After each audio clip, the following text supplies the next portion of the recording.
Okay, it's that time again. So, I wanted to just really quickly share that a lot of what I work on with people is weight loss and fitness, and it's all this big picture, right? We've tried for years, and myself included, to kind of shortcut things, work around, even hack. That's kind of the new term, right? Or has been for a while. We're going to hack the body or biohack, or we're going to kind of create some shortcuts and achieve this amazing body and this amazing health and great physiques. And I'm here to tell you, newsflash, it's more complicated than that. Okay. So there are reasons your body is struggling. There are reasons that your body is holding on to fat when maybe it never did before and now all of a sudden it is. Or now your body just feels different, or your energy levels are different, or you sleep doesn't isn't as effective. All of these things, y'all, I just want to say, are messages from the body. And it is way more complex than we would like to believe. And while that shouldn't be a deterrent, I just want you to be aware of it, that yes, you can start eating more broccoli, right? And know that you're getting some of those great nutrients that come from the vegetables. But is that really all that's going to take to fix whatever it is that you need fixing? No. It's not, because everything in the body is very complex. Everything in the body kind of works together, and so that's what we need to get a handle on, is that it's a very complex, interdependent system. So, on that note, I just wanted to mention that there are literally eight, maybe even nine, if I think about it, reasons that the body holds on to fat. And this varies from person to person, whether you have one of these things or a history of one of those things, or if you have all eight of them, or nine. It's kind of up to you, right? What you and your body have been through in the decades leading up to right now is going to determine where your body is struggling. How is your body overwhelmed? What's going on? And then how do we address that so that we can begin to bring some balance and order and function back to the body? Okay. So I call these fat triggers because they really are. When we start noticing that our body is holding on to fat, or we're gaining fat and then we can't get rid of it, or we've just been playing with the same 20 pounds for the last 20 years, all of those things, those are symptoms. They're being triggered by one or several things that are going on. So, what are those eight? That's what I wanted to share with you today. The first one, most of us are guilty of this, and that is chronic dieting. Yes, if you've done the diet roller coaster once, twice, or 5,200 times, chances are your body is suffering from that and actually causing it to hold on to fat. Now, I'm not going to get into the reasons why that is today, but I'm just going to put them out there so I can get you to think a little bit. And as I go through these, I want you to ask yourself, okay, chronic dieting, is that something that I've struggled with or have gone through in my past? If so, that's one little tick mark of my history that's affecting how my body is working today. Okay. Number two, lifestyle stress. Well, there's a news flash, right? Everybody's stressed. Everybody's lifestyle is busy and stressed, but it's how we address that. It's more like stress management and whether or not that's actually happening, because stress, all levels of stress, mental, emotional, psychological, financial, physical, all of those things, spiritual, all of those things add stress and burden to the body. Even if we don't think that our mental state or our emotional state is directly related to our physical state, I'm here to tell you it absolutely is. So if you experience lifestyle stress on a regular basis, don't have good management skills for that, obviously feel overwhelmed a lot or anxious or depressed or whatever, that's also affecting fat storage, fat gain on the body. Okay. The other one is emotional trauma, and that is number three. And that is something that kind of is linked to some of those stresses, of course, right? But when we think of trauma, it doesn't even really have to be the big traumas. It doesn't have to be a accident or anything like that, or as significant as even a diagnosis of trauma like PTSD. We have all experienced trauma in our life. It varies the level of trauma. Sometimes I call them micro traumas. Sometimes those little micro traumas are actually things that have affected us way more than we realize, because it's just filed away back in the psyche, somewhere in your heart, somewhere in your spirit, about how that shaped you and your personality and your approach to the world and your all of those things. So emotional trauma absolutely plays a role. There is a very, again, connectedness between the physiology, the body, the physical state of the body, and mental emotional trauma. Okay. You can't, nothing in the body works in isolation. So if you ever get anything out of my videos, I want you to just really believe in that, understand that, and like let it sit really in your heart, because nothing in the body works in isolation. It is all connected. Even if we don't know it, if we can't feel it, if we can't see it, that doesn't mean it doesn't exist. It's going on. It's just internal, and it is all connected. It's a big web of interconnectedness. The fourth thing that is a fat trigger is related to the first thing, but can be separate, can be a little different, and that's inadequate nutrition.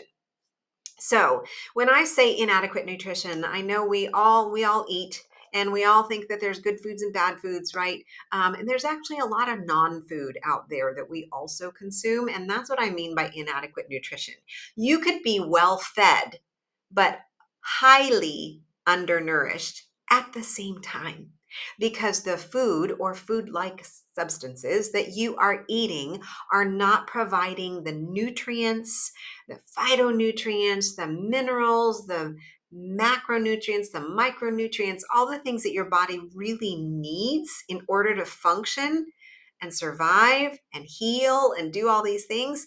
If your food products are devoid of any real nutritional quality, then you are in that camp of inadequate nutrition, or literally undernourished. um, Not starving.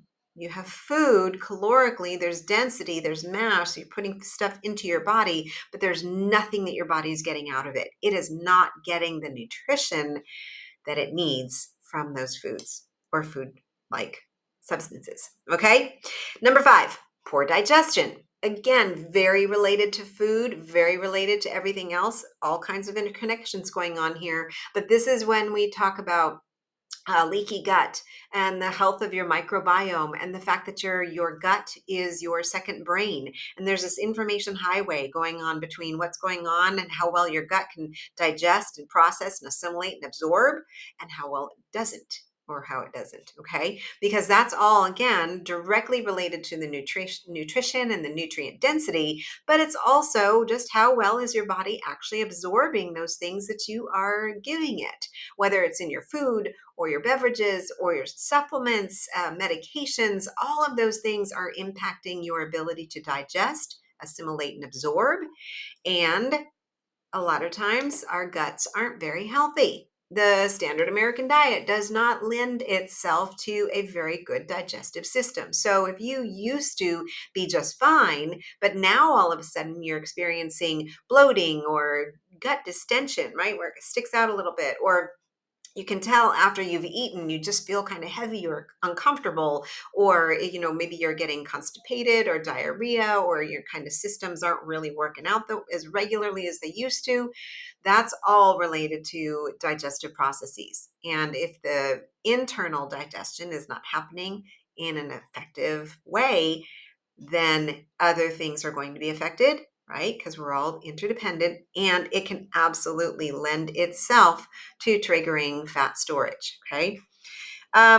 Toxicity is number 6, and toxicity is kind of with toxins, toxic. That's all kind of scary words, but that really what I want you to understand is we are constantly being bombarded through our food, through our water, through the air, through things that again we cannot see, but we're being pummeled by environmental toxins every day, day in, day out, and your body is having to just manage that and filter it and process it and try to eliminate it and do damage control a lot.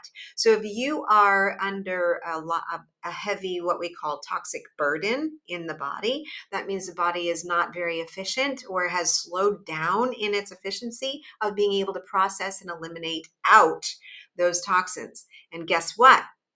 You guessed it, fat is one of your body's mechanisms to protect itself, excuse me. And so when we see fat cells plumping up, what we also need to acknowledge is that it is acting almost like bubble wrap, protecting the body from these microorganisms, these toxins, these things that, yes, it could be viruses and bacterias and parasites, but it's also just toxins from the air, toxins from the gas station, toxins from your sheets, right? From the chemical stuff that you put on your skin or your lotions or your shampoo.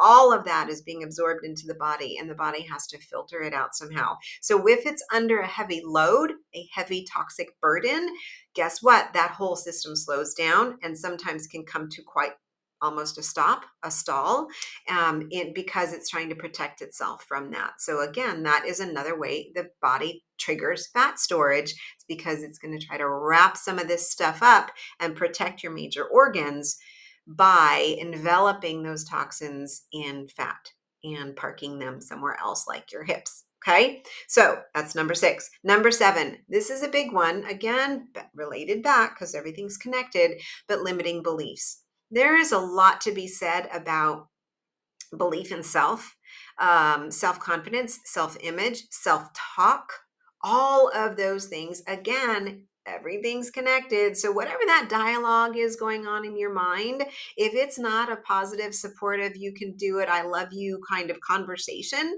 then you are also triggering your body's response mechanism to create and store fat. There's a connection there. And it's so much deeper than people want to recognize. And some people, you may be one of them, that's saying that's a little woo woo for me. I don't know. It's kind of dial that back. But there's a lot to be said about the power of the mind and the power of thought and the power of belief and self talk. Okay. So if you have limiting beliefs, negative beliefs, again, maybe connected to some of those other things that we've already mentioned, that is also in itself triggering potential fat storage along with disease states, frankly, and dysfunction and imbalance. Okay. Let's see, number 8, harmful medication. This is one that I needed to make sure I addressed because there are we're a highly medicated society today, and the response for a lot of standard of care when it comes to something is wrong, right, or our body gets sick or needs a little help healing, is that we throw a bunch of medication at it. I'm going to tell you that a lot of medication is really just addressing the symptom. It's covering it up or making it feel better, but it's not addressing the cause. And so what we have here is this vicious cycle of medications not really healing you, medications just helping you feel better. Now, are there certain instances where there's some powerful stuff going on with medication and helping the body to give it some support to heal? Absolutely. But I bet the majority of medications that you're taking are not really helping you to heal whatever the issue is. It's helping you to live with it. It's like the band-aid. It's covering it up. It's taking Advil when you have that headache to make it go away or to resolve it or lessen it, rather than identifying what is it that's why am I even getting a headache today? Is there a bunch of pollen in the air? Did I not drink enough water yesterday, today? Do I have a lot of stress? Is there a lot of tension? Am I physically causing this headache in my head? Do I need a chiropractic adjustment? Did I fight with my spouse? Okay. Am I just overtired? There are lots of reasons that could be causing that headache, but rather than dig too deep, we just pop a couple Advil or ibuprofen or whatever your drug of choice is and move on with our day. So again, that can become harmful.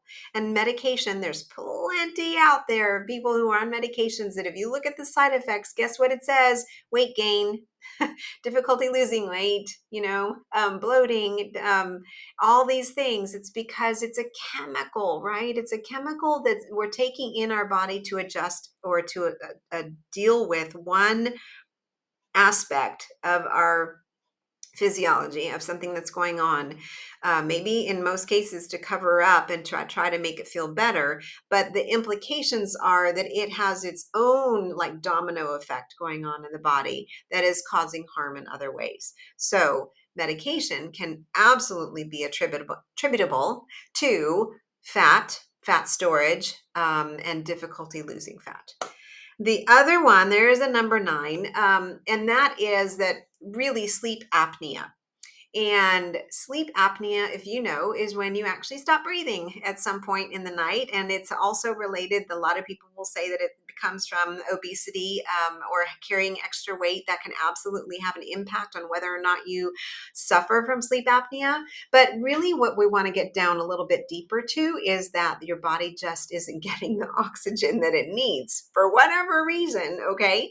And so when your body is literally, it's in crisis every once in a while you're sleeping, if you stop breathing, the body's in crisis. And so instead of being in this beautiful kind of parasympathetic rest, digest, regenerate state, which is where we should be when we're sleeping, no, your body is spiking up into crisis management because guess what? Oxygen stopped coming in and now it's got a full alert and we've got to pump up cortisol and blood sugar and do this kind of thing to wake you up and restart that engine so that you stay alive, right? So there is another piece of that there that's closely, again, related to the fact that the body is this web of complexity. But sleep apnea, can also be that kind of two-way trigger to fat and fat storage and fat gain and difficulty losing fat. So that's 9 things right there. Those are really the top 9. I was only going to do 8, but I felt like the medication was important to address.